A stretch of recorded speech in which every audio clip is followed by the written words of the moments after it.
नमस्कार, देश की बात में आपका स्वागत है। मैं हूं मनोज मानस। खबरों का रुख करेंगे, उससे पहले दिखाएंगे आपको इस वक्त की अहम सुर्खियां। 9 मई को बंगाल में नई सरकार का शपथ ग्रहण, अमित शाह बनाए गए बंगाल के पर्यवेक्षक, मोहन मांझी बनाए गए सह पर्यवेक्षक। असम ने हिमंता का सीएम बनना तय, जेपी नड्डा बनाए गए असम के पर्यवेक्षक। हरियाणा सैनिक को भी मिली जिम्मेदारी। तमिलनाडु में टीवी के विधायकों की बैठक, विजय ने राज्यपाल से मांगा मिलने का समय, किंग मेकर का चेहरा भी साफ नहीं।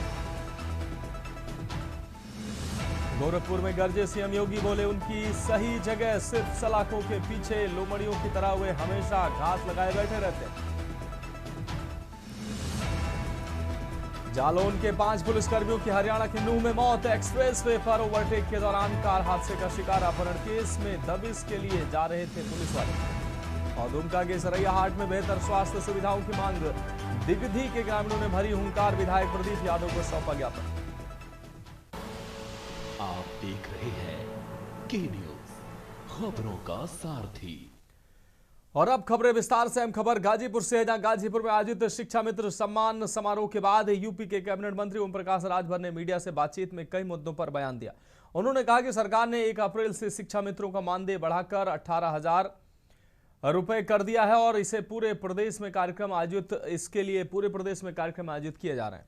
इस दौरान उन्होंने विपक्ष, खासकर सपा मुखिया अखिलेश यादव पर भी निशाना साधा और कहा कि विपक्ष सिर्फ प्रेस कॉन्फ्रेंस और ट्वीट तक सीमित है। वहीं 2027 विधानसभा चुनाव को लेकर दिए गए बयान में उनकी जुबान फिसलने के बाद उन्होंने सुधार करते हुए कहा कि एनडीए की सरकार बनेगी।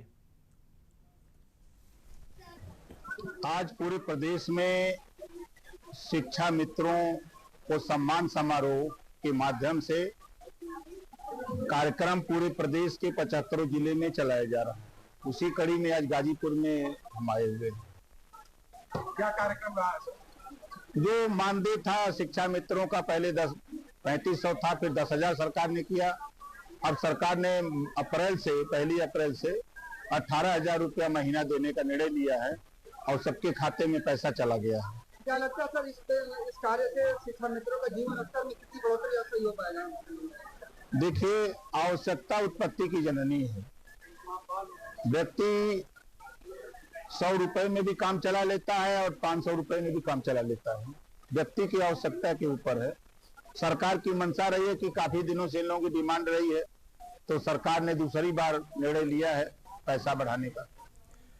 अगली खबर मुरादाबाद से है, जहां पश्चिम बंगाल समेत कई राज्यों में एनडीए की जीत पर यूपी के कैबिनेट मंत्री अनिल कुमार ने जनता का आभार जताया। उन्होंने कहा कि जनता ने दूरगामी सोच के साथ एनडीए पर भरोसा किया और ये ऐतिहासिक जनादेश है।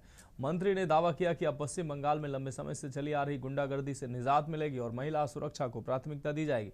वहीं शिक्षा मित्रों को लेकर उन्होंने कहा कि मुख्यमंत्री योगी आदित्यनाथ के नेतृत्व में उनका मानदेय 18,000 रुपए किया गया है, जो सरकार की बड़ी उपलब्धि है।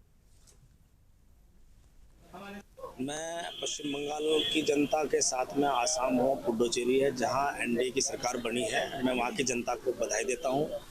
उन्होंने एक बहुत अच्छा और दूरगामी निर्णय करने का काम किया है कि जिस प्रकार 2014 के बाद से आदरणीय प्रधानमंत्री श्री नरेंद्र मोदी जी के नेतृत्व में देश आगे बढ़ रहा है, तो उस बढ़ती हुई विकास की जो गति है, उस विकास की गति पे वहाँ के प्रदेशों ने मोहर लगाई है। और जो वो पिछले 15 साल से और उससे 20-30 साल पहले से जो गुंडागर्दी का आलम था, वहाँ बहुत सारे हमारे तमाम वोटर्स को, वहाँ जो साधारण वोटर था, तो कभी वोट डालने का मौका ही नहीं मिलता था, वो बूथ तक जाते ही नहीं थे। पहली बार उन लोगों को वोट डालने का मौका मिला और ऐतिहासिक वोटिंग प्रतिशत जो है पश्चिम बंगाल के अंदर रहा।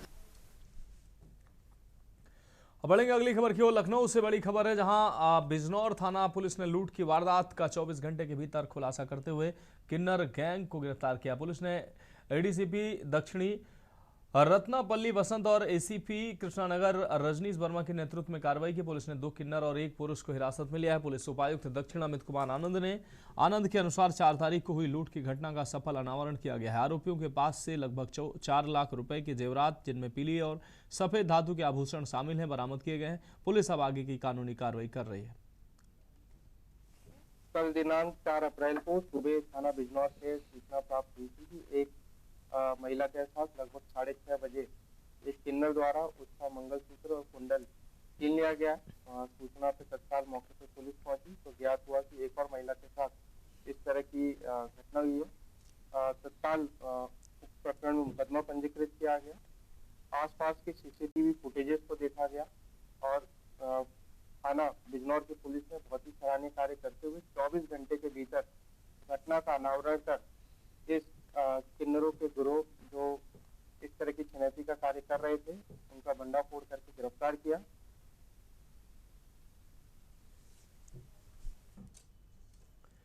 बढ़ेंगे अगली खबर की ओर। लखनऊ के चिनहट इलाके में दबंगों की गोली से महिला घायल हो गई है। बताया जा रहा है कि आरोपियों ने एक युवक को निशाना बनाकर हमला किया था, लेकिन बीच बचाव में आई उसकी मां को गोली लग गई जिससे वह घायल हो गई। घटना में कई नामजद और अज्ञात आरोपी शामिल बताए जा रहे हैं। पुलिस ने मौके पर पहुंचकर घायल महिला को अस्पताल में भर्ती कराया और एक आरोपी दिव्यांश सिंह को गिरफ्तार कर लिया है, जबकि बाकी आरोपियों की तलाश में दबिश दी जा रही है।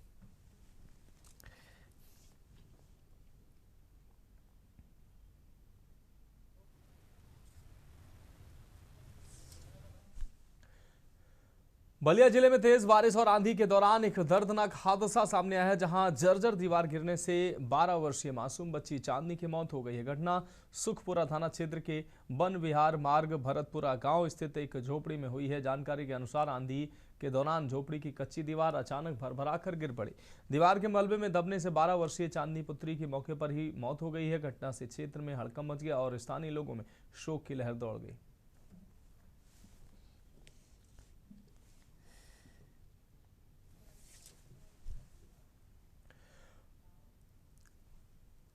अगली खबर हरदोई से है, जहां शाहाबाद क्षेत्र के बबुराई गांव में एक प्रेमी युगल के नीम के पेड़ से लटके मिले शव का सनसनीखेज मामला सामने आया है। गन्ने के खेत में यह खौफनाक मंजर देखकर लोगों के पैरों तले की जमीन खिसक गई। शुरुआती जांच में पुलिस प्रेम प्रसंग में आत्महत्या करने का मामला मान रही है। बताया जा रहा है कि आपस में दोनों मृतक भाई बहन थे,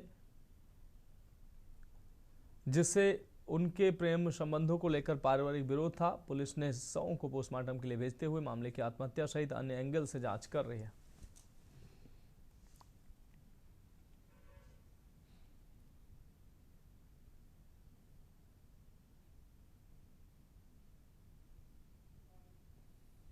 आज सुबह थाना शाहबाद क्षेत्र के अंतर्गत एक सूचना प्राप्त हुई थी कि एक युवक एवं युवती का शव बबुराई गांव के अंतर्गत जो गन्ने के खेत में नीम का पेड़ है उस पर लटके मिले हैं। इस सूचना पर थाना पुलिस के द्वारा मौके पर आकर जांच पड़ताल की गई और घटनास्थल का निरीक्षण किया गया। साथ ही साथ जो फॉरेंसिक यूनिट टीम है वो भी यहाँ पर मौके पे आई, सारे एविडेंसेस लिए गए और दोनों जो शव हैं उनको वीडियोग्राफी के साथ उतरवाते हुए पीएम के लिए भेजा गया है और इसका जो पीएम है वो वीडियोग्राफी के साथ पैनल से करवाया जा रहा है। अभी तक इसमें जो जानकारी प्राप्त हुई है और जो इसकी पहचान हुई है, लड़की का नाम काजल कुशवाहा जिनकी उम्र करीब 16 वर्ष और लड़का रवि कुशवाहा जिसकी उम्र करीब 25 वर्ष। ये दोनों पारिवारिक हैं और ये मोहल्ला जोगीपुर नौसारा का रहने वाले हैं।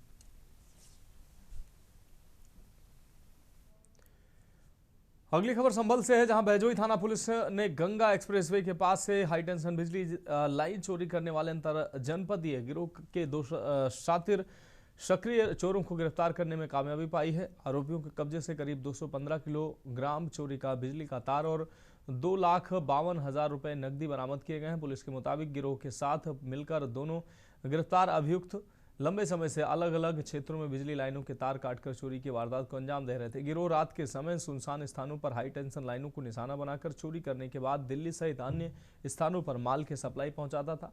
पुलिस ने आरोपियों से 2 मोबाइल फोन और वारदात में इस्तेमाल की गई 2 गाड़ियां भी कब्जे में ली है।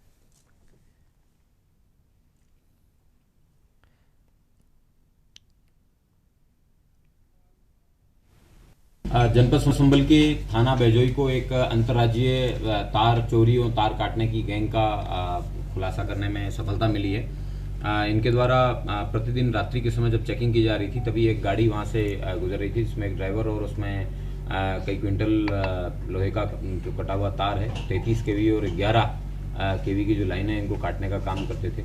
जब उससे सघनता से पूछताछ की तो उस व्यक्ति के द्वारा बताया गया कि ये एक ऐसा गैंग है जिसने अप्रैल और इस माह में करीबन 10 से 11 जगह पे तारों पे खंभों पे चढ़ के प्रॉपर तार कटर के साथ में उन्होंने तार काटने का कार्य किया है। संभल जनपद को नए जिलाधिकारी के रूप में अंकित खंडेलवाल मिल गए हैं। उन्होंने बुधवार को विधिवत कार्यभार ग्रहण कर लिया। चार्ज संभालने से पहले उन्होंने भगवान कल की मंदिर पहुंचकर दर्शन पूजन किए, आशीर्वाद लिया, जिसके बाद ट्रेजरी पहुंचकर उन्होंने औपचारिक रूप से पदभार ग्रहण किया है। नवागत डीएम ने कहा कि शासन की योजनाओं को अंतिम व्यक्ति तक पहुंचाना उनकी प्राथमिकता होगी और आमजन की समस्याओं का त्वरित समाधान सुनिश्चित किया जाएगा। साथ ही उन्होंने कानून व्यवस्था को मजबूत करने और विकास कार्यों को गति देने पर भी जोर दिया। देखिए, संबल एक ऐतिहासिक शहर है और कल्की धाम यहाँ की विशेषता है। तो इसी क्रम में मैंने यहाँ से दर्शन करके अपने जिले के कार्यकाल को प्रारंभ करने का निर्णय किया है। उसी क्रम में मैं दर्शन करने आया था। सर, क्या प्राथमिकताएं रहेंगी आपकी? देखिए, शासन की जो भी प्राथमिकताएं हैं, चाहे राजस्व वादों का निस्तारण हो या जिले की जो भी प्राथमिकताएं हैं उनका निराकरण करना, वो मेरा काम रहेगा। खबर फर्रुखाबाद से है, जहां बेसिक शिक्षा विभाग द्वारा आयोजित कार्यक्रम में शिक्षा मित्रों को सम्मानित करते हुए बढ़े हुए मानदेय का वितरण किया गया है। कार्यक्रम में मुख्य अतिथि सांसद मुकेश राजपूत, जिला पंचायत अध्यक्ष मोनिका यादव, विधायक सुशील शाक्य और जिलाधिकारी डॉक्टर अंकुर लाठर की उपस्थिति रही। इस दौरान सभी ने मुख्यमंत्री योगी आदित्यनाथ का सजीव संबोधन सुना। जनप्रतिनिधियों ने शिक्षा मित्रों को प्राथमिक शिक्षा की नींव बताते हुए उनके समर्पण की सराहना की।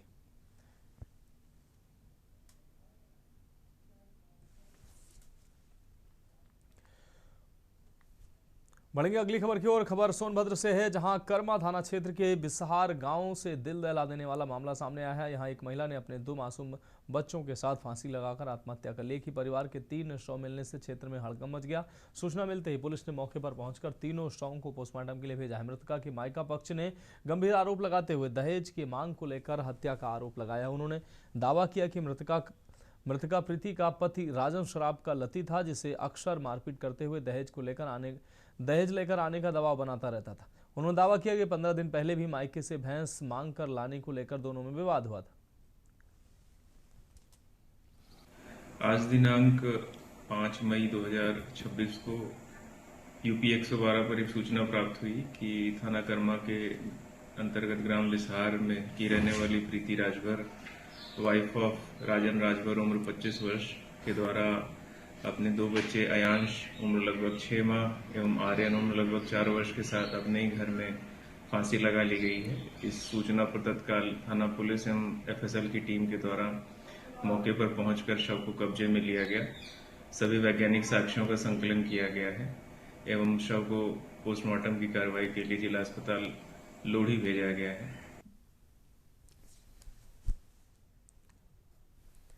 जनपद सोनभद्र के कर्मा थाना क्षेत्र के बिसहार गांव से एक दिल दहलाने देने वाली घटना प्रकाश में आई है, जहां पर एक 26 वर्षीय मां ने अपने 2 बच्चों के साथ फांसी के फंदे पर लटक करके आत्महत्या कर लिया है। यह पूरा मामला जनपद सोनभद्र के कर्मा थाना क्षेत्र के बिसहार गांव का बताया जा रहा है, जहां पर सूचना पर मौके पर पहुंची पुलिस ने शव को बरामद कर कब्जे में लेकर जिला संयुक्त चिकित्सालय स्थित मोर्चरी हाउस भेज दिया है। फिलहाल पुलिस सभी पहलुओं की जांच कर रही है। प्राप्त जानकारी के अनुसार मृतक महिला के परिवारजनों में मायके के लोगों ने आरोप लगाया है कि उसके पति और उसके ससुराल के लोगों द्वारा लगातार प्रताड़ित करने का भी काम किया जा रहा था। बीती रात जब महिला के पति खाना खा रहे थे तो किसी बात को लेकर महिला से झगड़ा हुआ। उसके बाद फिर उसके कमरे में शव देखने को मिला। फिलहाल पुलिस सभी पहलुओं की जांच कर रही है। आलोकपति तिवारी, के न्यूज सोनभद्र। बढ़ेंगे अगली खबर की ओर। औरैया में तेज रफ्तार कार की टक्कर से सड़क पार कर रहे एक युवक की दर्दनाक मौत हो गई। हादसा सदर कोतवाली क्षेत्र के नेशनल हाईवे पर शताब्दी होटल के पास हुआ। टक्कर इतनी जोरदार थी कि युवक करीब 15 फीट दूर जाकर गिरा और मौके पर ही दम तोड़ दिया। मृतक की पहचान लखनऊ के आलमबाग निवासी कौशल दुबे के रूप में हुई है, जो पेशे से शिक्षक बताए जा रहे हैं और औरैया में किराए पर रह रहे थे। पुलिस ने शव को कब्जे में लेकर पोस्टमार्टम के लिए भेज दिया और मामले की जांच जारी है।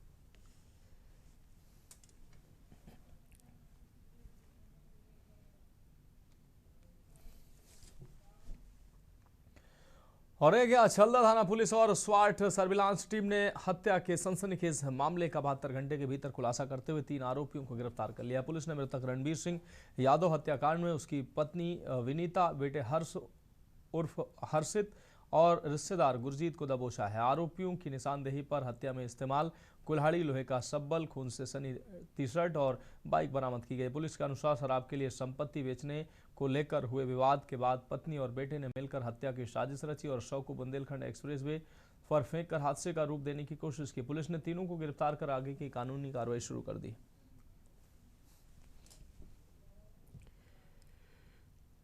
दिनांक 2/3 मई 2026 को थाना अचल्ला पुलिस को एक सूचना प्राप्त हुई कि बुंदेलखंड एक्सप्रेसवे किलोमीटर संख्या 275 पर एक अज्ञात व्यक्ति का शव मिला है। उस सूचना पर तत्काल मौके पर अचल्ला पुलिस, फोरेंसिक टीम व उच्च अधिकारियों द्वारा घटनास्थल का निरीक्षण किया गया और मौके से भौतिक साक्ष्य आदि संकलित किए गए। मृतक की पहचान रणवीर सिंह यादव पुत्र लक्ष्मण सिंह, उम्र करीब 48 वर्ष, थाना अचल्ला, ग्राम मढ़ा प्रीतम के रूप में हुई। मृतक के बड़े पुत्र की द्वारा दी गई तहरीर के आधार पर उचित धाराओं में अभियोग पंजीकृत किया गया। आज उक्त घटना से संबंधित 3 अभियुक्तगण को गिरफ्तार करते हुए घटना का सफल अनावरण किया गया है। हापुड़ के थाना देहात क्षेत्र के मोहल्ला मेहताबगढ़ी से एक सनसनीखेज वारदात सामने आई है, जहां अवैध संबंधों के शक में एक पति ने अपनी पत्नी पर बेरहमी से हमला करते हुए उसका गला रेत दिया। घटना के बाद गंभीर हालत में महिला को गढ़ रोड स्थित एक निजी अस्पताल में भर्ती कराया गया, जहां उसकी हालत नाजुक बनी हुई है। पुलिस ने आरोपी पति को गिरफ्तार कर लिया है और मामले में आगे की कार्रवाई शुरू कर दी है। आज सुबह थाना हापुड़ देहात के मोहल्ला फूलगढ़ी से सूचना प्राप्त हुई कि पारिवारिक कलह को लेकर एक पति द्वारा अपनी पत्नी के गले पर धारदार हथियार से वार किया गया है। पत्नी गंभीर अवस्था में अस्पताल में भर्ती है। पुलिस द्वारा मुकदमा पंजीकृत कर लिया गया है तथा पति को हिरासत में लेकर पूछताछ की जा रही है। अन्य आवश्यक विधिक कार्रवाई प्रचलित है। कानपुर की फजलगंज पुलिस को बड़ी सफलता मिली है, जहां ऑनलाइन आईपीएल सट्टा गिरोह का भंडाफोड़ किया गया है। पुलिस ने कार्रवाई करते हुए 5 आरोपियों को गिरफ्तार किया। मौके से 1,04,300 रुपए नगद, 15 मोबाइल फोन, एक लैपटॉप, रजिस्टर और एक ब्लैक स्कॉर्पियो कार बरामद की गई। बताया जा रहा है कि मोबाइल ऐप के जरिए आईपीएल मैचों पर अवैध सट्टा लगाया जा रहा था। पुलिस ने घेराबंदी कर आरोपियों को पकड़ा और पूरे नेटवर्क की जांच शुरू कर दी है। ADCP central doctor Archana Singh ने प्रेस कॉन्फ्रेंस कर मामले का खुलासा किया।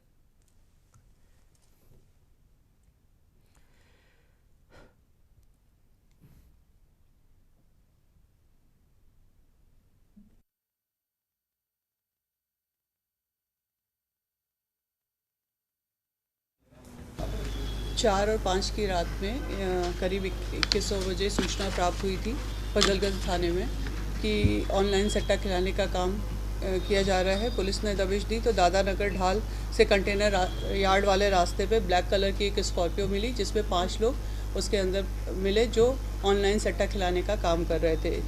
इनको अरेस्ट करके इनके खिलाफ अभियोग पंजीकृत किया गया है। 64/2026 3/4 सार्वजनिक जुआ अधिनियम और 112(2) BNS में इनके विरुद्ध अभियोग पंजीकृत किया गया है और आवश्यक कार्रवाई की जाएगी। इसमें 5 लोग गिरफ्तार किए गए हैं, जिसमें सौरभ गुप्ता, अभिषेक मित्तल, अनन्य वत्स, शुभम विजय, ये 4 मेरठ के रहने वाले हैं।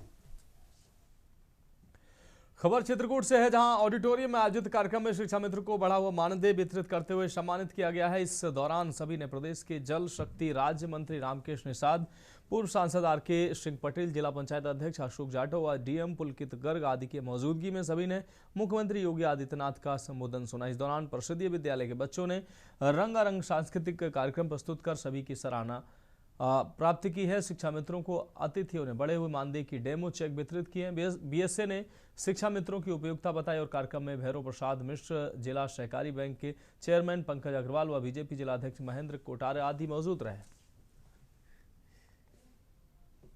हेलो डीएम अंकल, आप बहुत अच्छे हैं। हमारी भी सड़क बनवा दीजिए, आने जाने में दिक्कत। बहुत आगे हाँ सभी है सर, आगे 1 किलोमीटर आगे तक प्लाटिंग है सर। ये भी प्लाटिंग हो रही है, सभी है सर। प्लाटिंग करें लेकिन वो नाली वगैरह और चीजें लेआउट पास करें। हेलो डीएम अंकल, आप बहुत अच्छे हैं। हमारी भी सड़क बनवा दीजिए, आने जाने में दिक्कत। कानपुर के सचंडी थाना क्षेत्र स्थित पीएसआईटी कॉलेज में छात्रों ने बुधवार देर रात जोरदार हंगामा कर दिया है। मामला 20,000 रुपए की अतिरिक्त सिक्योरिटी फीस को लेकर है, जिससे कॉलेज प्रशासन द्वारा लागू किए गए नियम के तहत जमा करना अनिवार्य किया गया था। नियम के अनुसार 90% से कम उपस्थिति होने पर राशि जब्त कर ली जानी थी, जिससे छात्र नाराज हो गए और कैंपस में प्रदर्शन शुरू कर दिया। सूचना पर पुलिस मौके पर पहुंची और छात्रों व प्रशासन के बीच बातचीत हुई। पुलिस के हस्तक्षेप के बाद कॉलेज प्रशासन ने फिलहाल ये नियम वापस ले लिया है।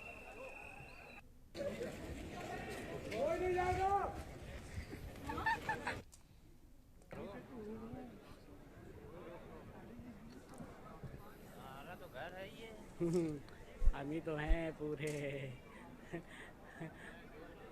कैंपस में पुलिस पड़ी हुई है।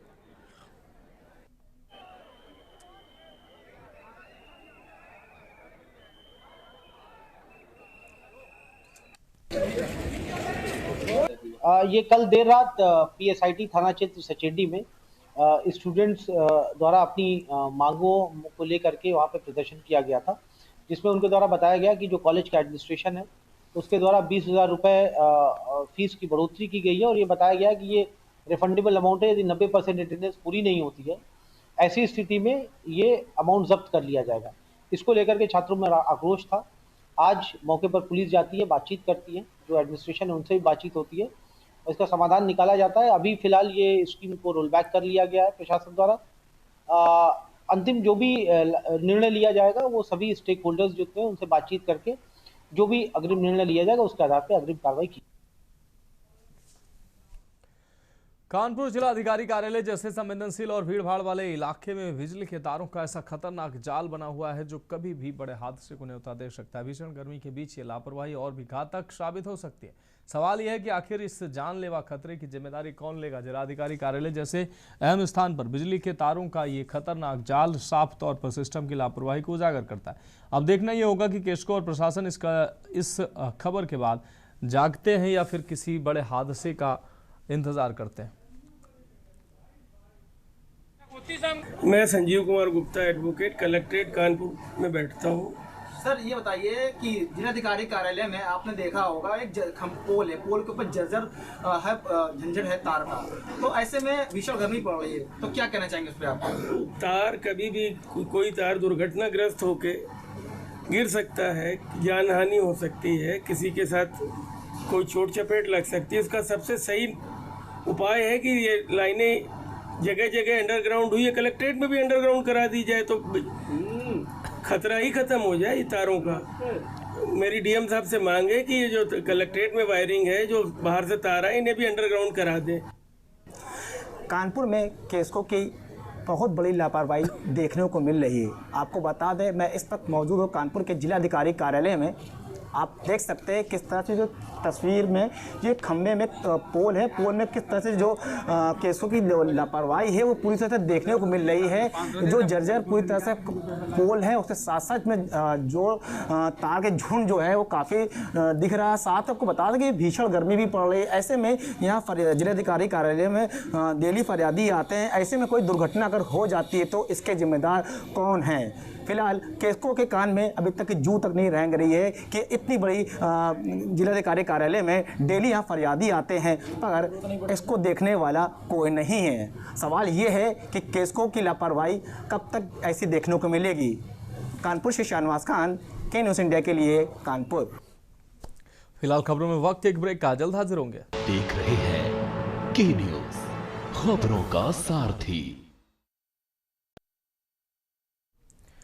ब्रेक के बाद देश की बात में एक बार फिर से आपका स्वागत है। रुक करेंगे अगली अहम खबर की ओर। लखीमपुर से एक भावुक कर देने वाला मामला सामने आया, जहां हेलो डीएम अंकल मेरी भी सड़क बनवा दो कहती एक मासूम बच्ची का वीडियो सोशल मीडिया पर वायरल हो गया। वीडियो में सड़क और जलभराव की समस्या को लेकर की गई अपील पर डीएम अंजनी कुमार सिंह ने तुरंत संज्ञान लिया और सलेमपुर कोन गांव पहुंचकर मौके का निरीक्षण किया। निरीक्षण के दौरान स्कूली बच्चों की परेशानी देखते हुए डीएम ने अधिकारियों को तत्काल आवश्यक कार्रवाई के निर्देश दिए। बताया जा रहा है कि वायरल वीडियो के बाद प्रशासन ने इलाके में सुधार की प्रक्रिया तेज कर दी है। बहुत अच्छे हैं, हमारी भी सड़क बनवा। हेलो डीएम अंकल, आप बहुत अच्छे हैं, हमारी भी सड़क बनवा दीजिए, आने जाने में दिक्कत।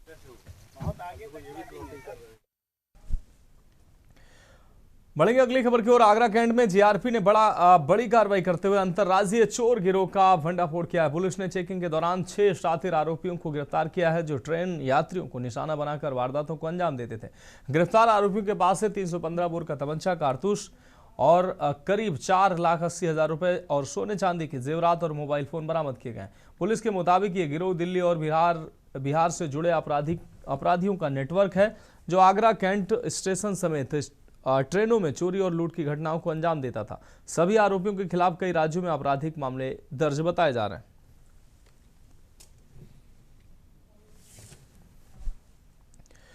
सोनभद्र में रावर्ट्सगंज थाना पुलिस ने बड़ी कार्रवाई करते हुए घर में घुसकर चोरी करने वाले गिरोह का भंडाफोड़ किया है। पुलिस ने 3 आरोपियों को गिरफ्तार कर उनके पास से चोरी किए गए आभूषण और पीतल के बर्तन बरामद किए हैं। मामला रावर्ट्सगंज कोतवाली क्षेत्र के बहुआर गांव का है, जहां हुई चोरी के बाद पुलिस ने मुखबिर की सूचना पर घेराबंदी कर आरोपियों को दबोच लिया। बताया जा रहा है कि चोरी का सामान गांव के तालाब के पास बांटने की तैयारी चल रही थी।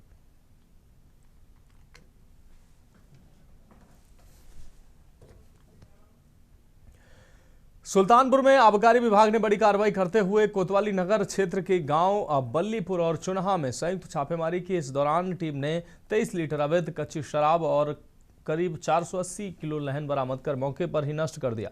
आबकारी निरीक्षक रणविजय सिंह के नेतृत्व में हुई इस कार्रवाई के दौरान क्षेत्र की शराब दुकानों का निरीक्षण भी किया गया और स्टॉक का भौतिक सत्यापन किया गया। इसके अलावा गुप्त टेस्ट परचेज कर स्थिति की जांच भी की गई है। टीम ने कबाड़ियों की दुकानों और ईंट भट्टों पर भी सघन चेकिंग की और ग्रामीणों को अवैध शराब के दुष्प्रभावों के बारे में जागरूक किया।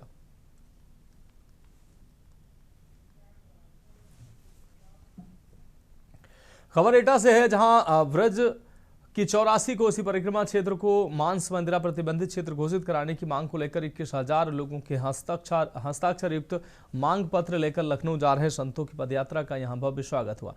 आपको बता दें, विहिप और बजरंग दल के लोगों ने यात्रा में शामिल साधु संतों का पुष्पमाला व पटका पहनाकर स्वागत किया। यात्रा का नेतृत्व कर रहे संतों ने बताया कि लखनऊ पहुंचकर वो मुख्यमंत्री योगी आदित्यनाथ को मांग पत्र सौंपकर माखन मिश्री की पावन भूमि ब्रज को मांस मंदिरा रहित बनाने की मांग की जाएगी, जिससे ब्रज 84 कोस परिक्रमा क्षेत्र के 10 किलोमीटर इलाके को सात्विक बनाया जा सके। हमारी मांग है ब्रज 84 कोस से शराब अंडा मास 10 किलोमीटर दूर किया जाए। हमारी पद यात्रा वृंदावन से लखनऊ मुख्यमंत्री कार्यालय के लिए 21,000 ब्रजवासियों के हस्ताक्षर लेके हम वृंदावन से निकले हैं लखनऊ जाने के लिए। वृंदावन में मथुरा डीएम को हमने एक लंबे समय से हम लड़ाई लड़ रहे हैं। ब्रजभूमि में हमने कई ज्ञापन ब्रज मंडल में मथुरा डीएम को दे चुके हैं। दुर्भाग्य का विषय है कि सरकार तो चाहती है कि ब्रज मंडल से शराब अंडा मांस मुक्त हो, किंतु मथुरा का प्रशासन नहीं चाहता है। मथुरा के प्रशासन ने नियम की आड़ में मंदिर की दीवार से लगा के शराब के ठेके खोल दिए। जो मेरे ऊपर आप लाल कपड़े में जो पोटली देख रहे हैं, ये कोई साधारण पोटली नहीं है। ये ब्रजवासियों की कही गई मांग है, जो कि सीएम योगी जी के पास हम वृंदावन 4 धाम से निकले हैं और सीएम ऑफिस पर पहुंचेंगे। इस जो पोटली के अंदर जो मांग है वो है कि हमारी जो दूध माखन और मिश्री की ब्रज भूमि हुआ करती थी, उसे योगी जी पुनः लौटा दीजिए। हर सनातनी का यही सपना ब्रज भूमि हो मांस मदिरा रहित। और यहाँ पे पूज्य संत बवंडर बाबा जिन्होंने एक संकल्प लिया है ब्रज भूमि से मांस मदिरा मुक्त बनाने का, जो 10 किलोमीटर तक मांस मदिरा की जो हमारे तीर्थ क्षेत्र हैं, उन तीर्थ क्षेत्रों के अंदर मांस मदिरा मंदिरों के नजदीक बिका करती है, जिससे वहाँ की पवित्रता खंडित होती है। उस पवित्रता को बनाए रखने का एक संकल्प पूज्य बवंडर बाबा ने लिया है। अयोध्या में ज्येष्ठ माह के पहले मंगलवार पर मधुर मिलन की ओर से आयोजित विशाल भंडारे में कैसरगंज के पूर्व सांसद ब्रजभूषण शरण सिंह मुख्य अतिथि के रूप में शामिल हुए। इस दौरान उन्होंने पश्चिम बंगाल में भाजपा की ऐतिहासिक जीत पर प्रतिक्रिया देते हुए कहा कि आज़ादी के बाद ये पहली बार है जब बंगाल की जनता ने खुली हवा में सांस ली है। उन्होंने इस उपलब्धि का श्रेय भाजपा कार्यकर्ताओं और केंद्रीय गृह मंत्री अमित शाह को देते हुए कहा कि ये उनकी रणनीति का परिणाम है। हालांकि विपक्ष के आरोपों पर उन्होंने कोई टिप्पणी करने से इनकार कर दिया। देखिए, मैं अभी सुबह बोल चुका हूँ, ये पहली बार बंगाल की जनता ने खुली हवा में सांस लिया है। आज़ादी के बाद से पहली बार खुली हवा में सांस लिया है। और वैसे श्रेय तो भारतीय जनता पार्टी का कार्यकर्ताओं को है, भारतीय जनता पार्टी को है, लेकिन एक व्यक्ति का अगर नाम लेना हो कि किसे इसका श्रेय दिया जाए तो उस व्यक्ति का नाम है अमित शाह।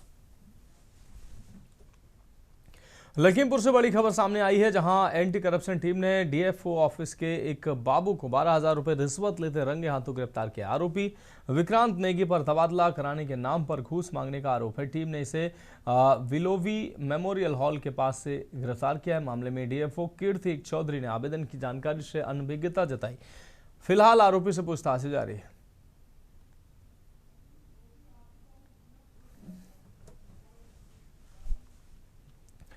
अगली खबर इटावा से है, जहां महिलाओं ने दहलीज के बाहर निकलकर दावा किया कि पश्चिम बंगाल में महिलाओं ने ही सत्ता परिवर्तन कराते हुए भाजपा सरकार का गठन का रास्ता साफ किया। उन्होंने आरोप लगाया कि विपक्षी पार्टियां महिला विरोधी हैं। ये बात अब महिलाओं को समझ लेनी चाहिए। उन्होंने दावा किया कि इसलिए वर्ष 2027 में होने वाले यूपी विधानसभा चुनाव में भी महिलाएं भाजपा के समर्थन में मतदान करेंगी। उन्होंने आरोप लगाया सपा में परिवारवाद हावी है।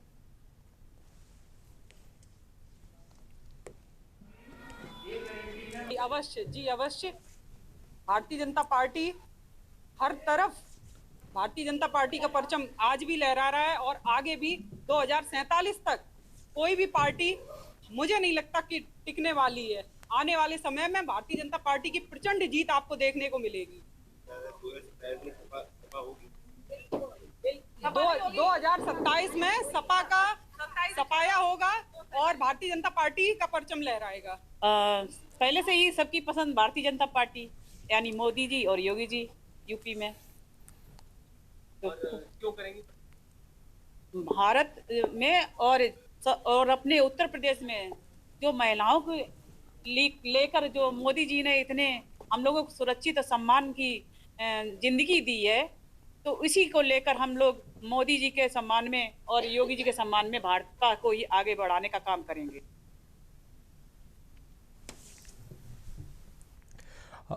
अगली खबर बुलंदशहर से, जहां डिवाई कोतवाली क्षेत्र के असदपुर घेड़ गांव में डिप्रेशन के शिकार 88 वर्षीय बुजुर्ग ने ब्लेड से गला काटकर आत्महत्या कर ली। कटी हुई गर्दन से बहते खून से लथपथ बुजुर्ग को देखकर परिजन हतप्रत रह गए। उन्होंने आनन फानन में बुजुर्ग को लेकर निजी डॉक्टर के यहां पहुंचे, जहां डॉक्टर ने बुजुर्ग को मृत घोषित कर दिया। मामले की जानकारी पाकर एसपी देहात, सीओ डिवाई कोतवाली प्रभारी और फॉरेंसिक टीम ने मौके पर पहुंचकर जांच पड़ताल शुरू करते हुए शव को पोस्टमार्टम के लिए भेज दिया है। परिजनों ने कुछ दिन पहले बेटी के दामाद की मौत के सदमे में बुजुर्ग द्वारा यह कदम उठाने की आशंका जताई। पुलिस विभिन्न एंगल से बुजुर्ग की मौत की जांच कर रही है।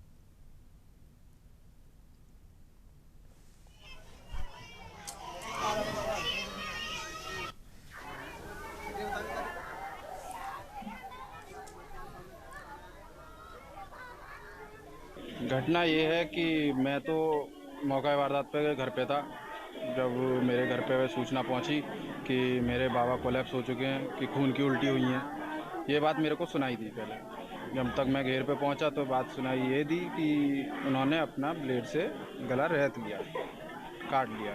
खुद नहीं। अच्छा, कुछ कारण पता पड़ा है कि ऐसा? कारण तो ऐसा कुछ नहीं था, 3-4 दिन से गुमसुम थे।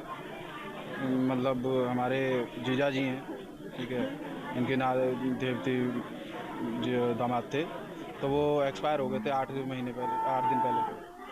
दिन पहले एक्सीडेंट में।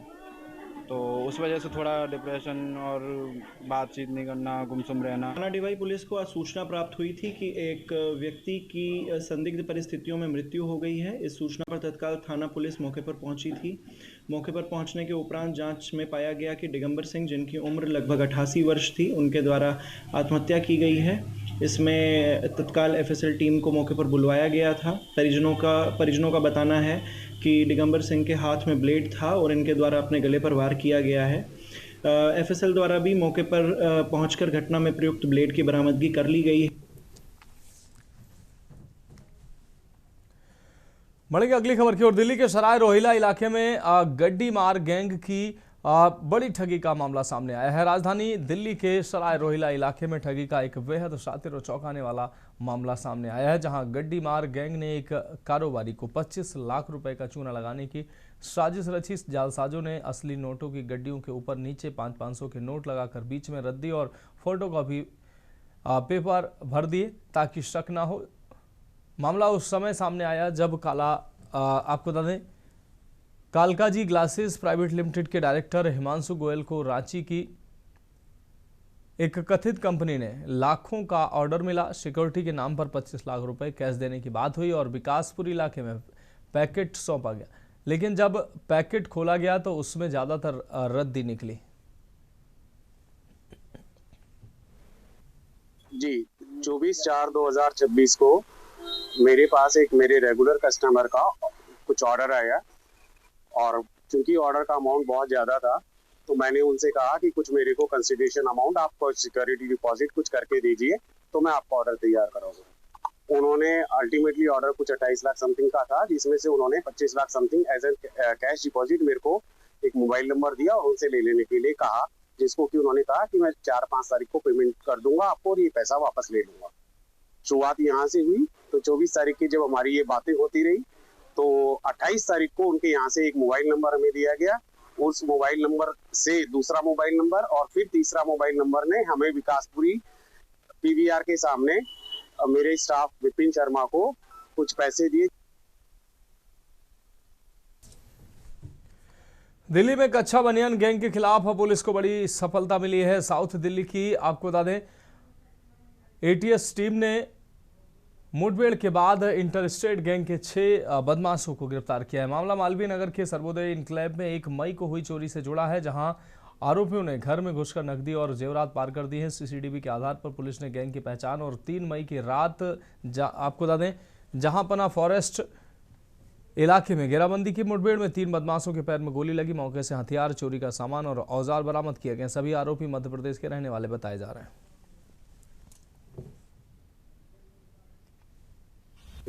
1 मई 2025 की रात को दिल्ली के थाना मालवीय नगर के सर्वोदय एन्क्लेव में एक घर में जो है चोरी की वारदात हुई। इसमें घर में 3 लोग जो है अंदर घुसे, जिन्होंने वहाँ से कुछ ज्वेलरी का सामान, कुछ एंटीक सामान, कुछ कपड़े और एक बीपी का मॉनिटर जो है वहाँ से चोरी किया।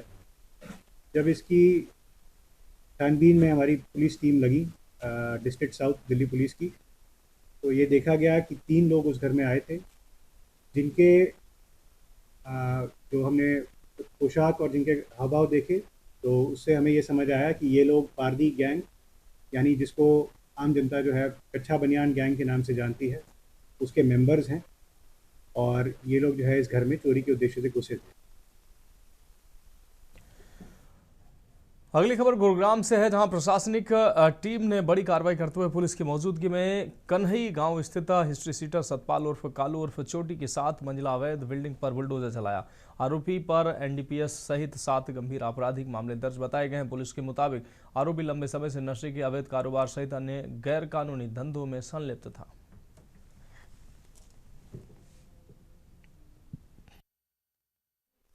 कन्हई गांव में है जी तोड़फोड़, क्राइम ब्रांच और एमसी की जॉइंट ऑपरेशन है अगेंस्ट एनडीपीएस केसेस सतपाल और कालू है जिसका नाम बताया जा रहा है।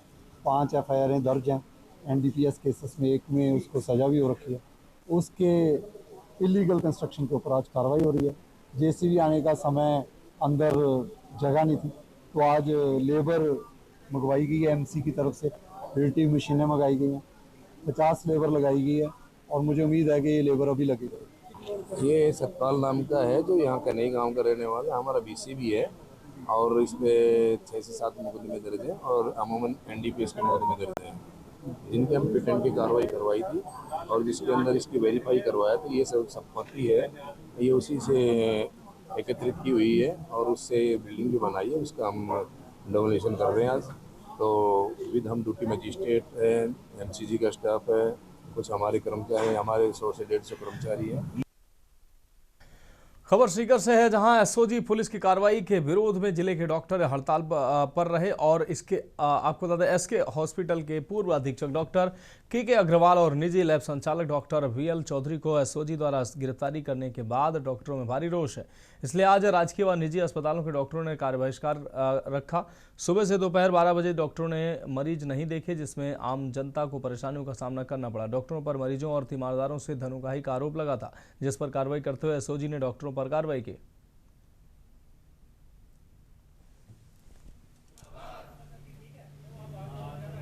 मांगे नहीं है, मजबूरी है। मांग तो आम पब्लिक की है कि हम उनकी सेवा करें। जिस तरह से सरकार ने लोक लुभावनी स्कीम्स लेके आई, जो शिक्षा और स्वास्थ्य सरकारों का काम है, उसमें हमने कंधे से कंधा मिला के सरकार का साथ दिया। और जिस तरह से सरकार ने कहा कि हम आपके जितने भी आप काम करोगे उसका समय पे हम आपको भुगतान करेंगे और आपके सारी चीज़ों का ध्यान रखा जाएगा, बजाय इसके जब सरकार के पास में बजट की कमी हुई तो जिस तरह से हमारे साथियों को ट्रैप करना शुरू किया है। पूरी है ओपीडी बनना, हम कभी भी किसी पेशेंट के हित में हमेशा काम करना चाहते हैं। पेशेंट के हित में कभी भी काम नहीं बंद करना चाहते अपन। तो हम चाहते हैं कि पेशेंट किसी तरह के सफ़र नहीं करे, पर हमारी भी कुछ मजबूरियां हैं। सरकार ने जैसे आरजीसी स्कीम चला रखी है, डॉक्टर प्रिस्क्रिप्शन लिखता है सरकारी हॉस्पिटल में बैठ के, वो जो पेशेंट होता है वो कई बार बाहर चला जाता है, बाहर जाके प्राइवेट लैब में जांच कराता है, उसकी कितनी जांचें होती हैं, उसका कितना पैसा वसूल किया जाता है, ये डॉक्टर को किसी तरह की कोई इन्फॉर्मेशन नहीं होती। और इन केसों में मैक्सिमम जैसे सुन्नी मारा यही हुआ है, डॉक्टर ने एक जांच लिखी, उसकी लैब वाले 4 या 5 की, इसका डॉक्टर के पास कोई इन्फॉर्मेशन नहीं होती। खबर रायपुर से है, जहां ग्रामीण पुलिस ने एक बड़े फर्जी नौकरी घोटाले का सफल पर्दाफाश किया। पुलिस ने फर्जी नियुक्ति थमाकर लोगों को सरकारी नौकरी दिलाने का झांसा देकर ठगी करने वाले 2 आरोपियों को गिरफ्तार किया। पीड़ित राजपाल बघेल ने 24 अप्रैल को थाना राखी में मामले की रिपोर्ट दर्ज कराई थी। आरोपी ने सोशल मीडिया पर विज्ञापन प्रसारित किया था जिसमें पैसे लेकर नौकरी लगवाने का दावा किया गया था। पुलिस अधीक्षक रायपुर ग्रामीण के निर्देशन में अतिरिक्त पुलिस अधीक्षक एवं ग्रामीण एवं नवा रायपुर के मार्गदर्शन में गठित विशेष टीम ने तकनीकी साक्ष्यों, मोबाइल नंबर्स और डिजिटल विश्लेषण के आधार पर दोनों आरोपियों की पहचान कर डोंगरगढ़ से उन्हें गिरफ्तार किया। आरोपी राजेश वर्मा ने पूछताछ में आर्थिक तंगी और कर्ज से बोझ में ठगी करने की बात स्वीकार की, जो अपने साथी मनोज कुमार श्रीवास्तव के सहयोग से लोगों को अपने जाल में फंसाकर ठगी का शिकार बनाता था। थाना प्रभारी राखी ने बताया कि आरोपियों ने 34 पीड़ित के करीब 1.5 करोड़ रुपए की ठगी की।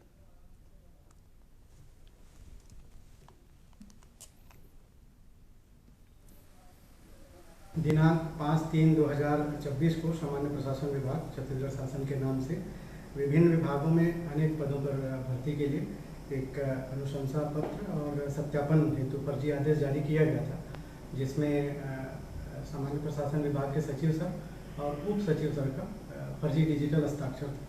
इसमें सामान्य प्रशासन विभाग के अनुभाग अधिकारी के द्वारा थाना राखी में लिखित शिकायत दी गई थी, जिसमें FIR दर्ज कर विवेचना में लिया गया था। विवेचना के दौरान अनेक तकनीकी साक्ष्यों और सोशल मीडिया प्लेटफॉर्म में जो प्रसारित हुए हैं उसके स्रोतों का पता लगाया गया। संकलित साक्ष्य के आधार पर आरोपी की पहचान राजेश शर्मा और मनोज श्रीवास्तव के रूप में हुई है। अगली खबर रायगढ़ से, जहां साइबर थाना और पुशौर थाना पुलिस ने 2 अलग अलग कार्रवाई करते हुए 6.200 किलोग्राम गांजा और देशी शराब के 259 पौवे बरामद किए। आपको बता दें, छाल पुलिस ने तमनार में छापेमारी करते हुए फरार चल रहे शराब माफिया को दबोच कर देशी शराब बरामद किए। वहीं तमनार पुलिस ने ग्राम महलोई में अवैध शराब के साथ महिला को गिरफ्तार किया है। DSP सुशांतु बनर्जी ने बताया कि जिले में नशे और अवैध शराब कारोबार में लिप्त अपराधियों के खिलाफ ऑपरेशन आघात के तहत कार्रवाई की जा रही।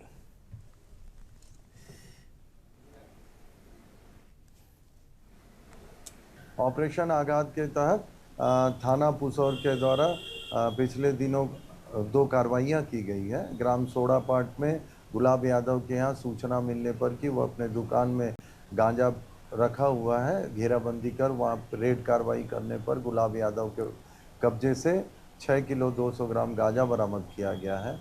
वहीं सोड़ापाट ग्राम में ही आरोपी दुर्गेश ठाकुर अवैध शराब की बिक्री करता है कि सूचना पर उसके यहाँ रेड करने पर उसके कब्जे से 259 पाव देशी ड्यूटी पेड शराब जब्त किया गया है। दोनों प्रकरण में कार्रवाई कर आरोपियों को न्यायिक रिमांड पे न्यायालय भेजा गया है। छत्तीसगढ़ के डोंडली लोहारा क्षेत्र के लोहार टोला में राजस्व भूमि पर अवैध रूप से आपको बता दें इमारती ओमार्जुन वृक्षों की कटाई और परिवहन का मामला सामने आया है। प्रशासन और वन विभाग की संयुक्त त्वरित कार्रवाई में बड़ी संख्या में वृक्षों को जब्त किया गया है। कार्रवाई के दौरान 2 ट्रैक्टर और ट्रॉली भी जब्त किए गए हैं। मामले में मौके से पकड़े गए ड्राइवरों और मजदूरी के लिए पहुंची महिलाओं से पूछताछ कर बयान दर्ज किए गए हैं। फिलहाल पुलिस मामले की जाँच कर रही है।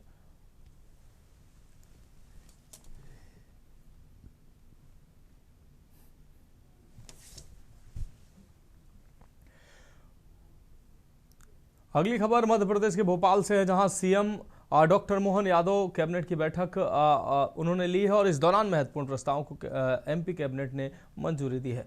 9 से 13 जून तक इंदौर में ब्रिक्स सम्मेलन होगा। ब्रिक्स सम्मेलन में शामिल होंगे 21 देशों के प्रतिनिधि। कृषि कल्याण वर्ष को लेकर आयोजित होगा ये सम्मेलन।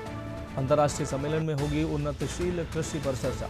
श्रमिकों के लिए श्रम स्टार रेटिंग का नवाचार फार्मूला। 3 राज्यों के चुनाव परिणामों पर सीएम ने आभार जताया।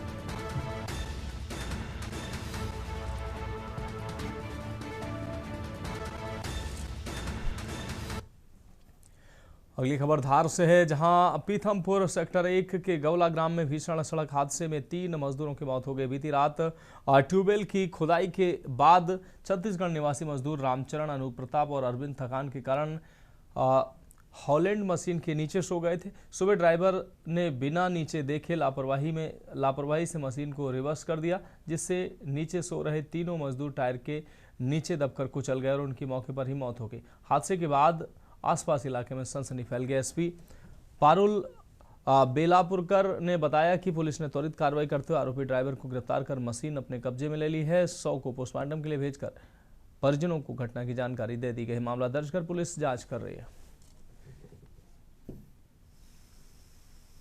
ये पीथमपुर क्षेत्र में थाना सेक्टर 1 के अंतर्गत ग्राम गवला है। वहाँ पे ट्यूबवेल खुदाई कार्य के दौरान जो बोरवेल मशीन रहती है, उसके चालक के द्वारा रिवर्स लेते समय पे वहाँ पे जो मजदूर 3 सो रहे थे, तो उनकी तत्काल मौके पे ही मृत्यु हो गई है।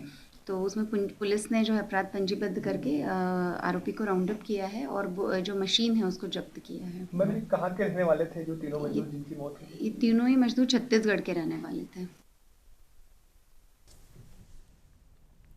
रतलाम के पास दिल्ली मुंबई एक्सप्रेस वे पर एक दर्दनाक हादसा सामने आया, जहां चलती सीएनजी कार में टक्कर के बाद आग लग गई। बताया जा रहा है कि ट्राले की टक्कर के बाद कार धुआं कर जलने लगी। हादसे में 28 वर्षीय कार चालक रोहित की मौके पर ही मौत हो गई, जबकि कार में सवार एक व्यक्ति और उसकी बेटी गंभीर रूप से घायल हो गई। स्थानीय लोगों ने तत्परता दिखाते हुए घायल को बाहर निकाला और पुलिस व एम्बुलेंस को सूचना दी। पुलिस ने मामला दर्ज कर जांच शुरू कर दी है। ये एक परिवार था मेघनगर का, जो अपनी गाड़ी से 8 लेन से आ रहे थे और बावड़ी के वहाँ 8 लेन पे कोई आगे ट्रेलर चल रहा था। उसके टकराने से जो है गाड़ी में अचानक आग लग गई, जिसके कारण जो है चालक रोहित पिता जानिया, इसकी मौके पर ही मृत्यु हो गई है। और नरेंद्र पिता शांतिलाल, निशा पिता नरेंद्र, ये 2 लोग घायल हुए हैं, जिसमें नरेंद्र जो है आग से झुलस भी गए हैं और इनको तत्काल वहाँ से एम्बुलेंस से रतलाम लाया गया है। ये मेघनगर से रतलाम आ रहे थे और इनका इलाज चल रहा है। कोई पारिवारिक कार्यक्रम में अभी वो बोलने की स्थिति में नहीं है, इसलिए।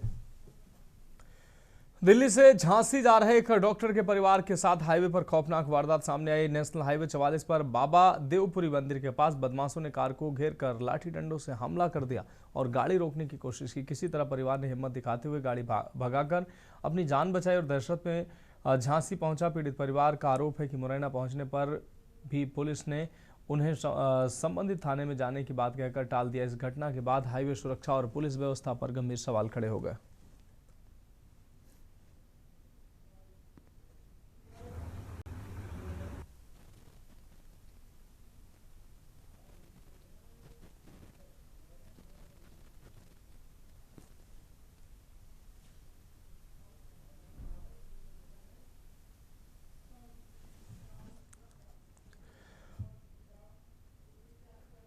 मध्य प्रदेश के डिंडोरी में तेज रफ्तार का कहर देखने को मिला है, जहां जबलपुर अमरकंटक नेशनल हाईवे पर रत्ना गांव के पास पिकअप और कार की भीषण टक्कर हो गई। हादसा इतना जबरदस्त था कि कार के परखच्चे उड़ गए और मौके पर ही 2 लोगों की मौत हो गई, जबकि 2 अन्य गंभीर रूप से घायल हो गए हैं। घायलों को नजदीकी अस्पताल में भर्ती कराया गया। सूचना पर पहुंची पुलिस ने मामला दर्ज कर जांच शुरू की है।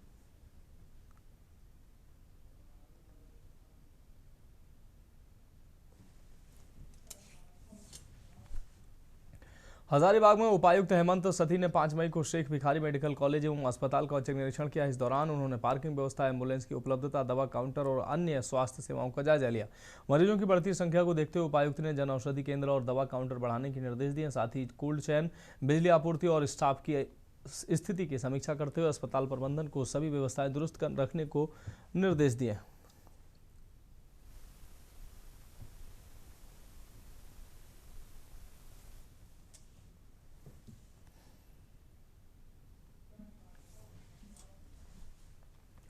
हजारीबाग के शेख भिखारी मेडिकल कॉलेज अस्पताल से एक गंभीर मामला सामने आया है, जहां कथित दलालों के नेटवर्क के कारण एक गर्भवती महिला की मौत हो गई। परिजनों का आरोप है कि महिला को बहला फुसला कर निजी नर्सिंग होम भेजा गया, जहां सही इलाज नहीं मिला और बाद में उसकी मौत हो गई। घटना के बाद गुस्साए परिजनों ने सड़क जाम कर विरोध प्रदर्शन किया और दोषियों के खिलाफ सख्त कार्रवाई की मांग की।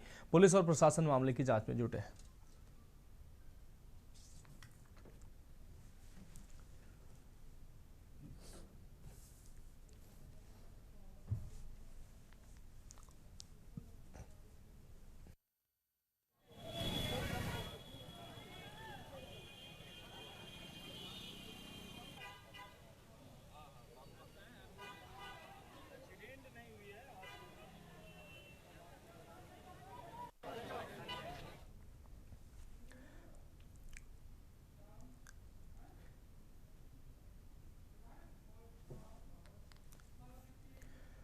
अगली खबर उत्तर प्रदेश के चित्रकूट से है, जहां ऑडिटोरियम में आयोजित कार्यक्रम में शिक्षा मित्रों को बढ़ा हुआ मानदेय वितरित करते हुए सम्मानित किया गया। इस दौरान सभी ने प्रदेश के जल शक्ति राज्य मंत्री रामकेश निषाद, पूर्व सांसद आर.के. सिंह पटेल, जिला पंचायत अध्यक्ष अशोक जाटव, डीएम पुलकित गर्ग आदि की मौजूदगी में सभी ने मुख्यमंत्री योगी आदित्यनाथ का संबोधन सुना। इस दौरान पार्षदीय विद्यालयों के बच्चों ने रंगारंग सांस्कृतिक कार्यक्रम प्रस्तुत कर सबकी सराहना बटोरी। शिक्षा मित्रों को अतिथियों ने बढ़े हुए मानदेय की डेमो चेक वितरित किए।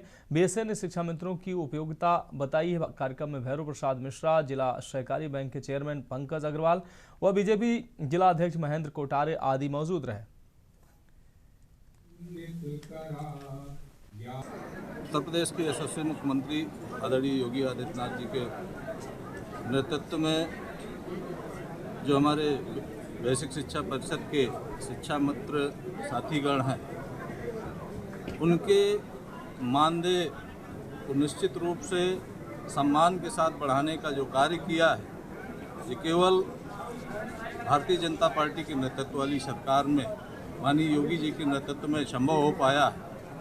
निश्चित रूप से 1999 से लेकर के अब तक की यात्रा में केवल भारतीय जनता पार्टी के नेतृत्व में वाली सरकार में ही उनका मानदेय बढ़ पाया है। आदरणीय मुख्यमंत्री जी ने जो मानदेय बढ़ाया, बहुत खुशी का दिन है। बहुत सालों से नहीं बढ़ा था, 2017 के बाद से, और 18,000 कर दिए। ये बहुत अच्छा दिन है। उनका हम तहे दिल से आभार व्यक्त करते हैं। इसी तरह वो आगे बढ़ते रहें, हम उनका साथ देते रहें। इससे कितना आपके जीवन में बदलाव आएगा जो आज वेतन मानदेय बढ़ा आपका? सर, बच्चे भी पढ़ेंगे और दिनचर्या भी थोड़ी अच्छी रहेगी। शिक्षा के सुधार के लिए किस प्रकार आप लोग काम करेंगे? शिक्षा सुधार के लिए हम बच्चों को पढ़ाएंगे और अच्छे तरीके से और उनके जीवन को बेहतर बनाने का पूरा प्रयास करेंगे। देखिए, शिक्षा मित्र में उत्साह है। 13 सूबों में शिक्षा मित्र हैं मेरे जनपद में, और शिक्षा मित्रों के अलावा उनके परिवार के अंदर उत्साह देखने लायक है। उन 13 सूबों में शिक्षा मित्रों के परिवार वाले कितने खुश हैं, इससे वो बेहद मन लगा करके काम करेंगे और शिक्षा में गुणात्मक सुधार होना है। इसमें मुझे 2 करोड़ से अधिक धनराशि बढ़ोतरी के रूप में मिली है, जो मैंने शिक्षा मित्रों के खाते में ट्रांसफर कर दी है।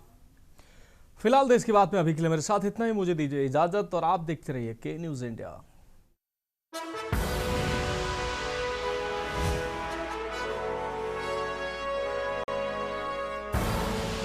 आप देख रहे हैं के न्यूज, खबरों का सारथी।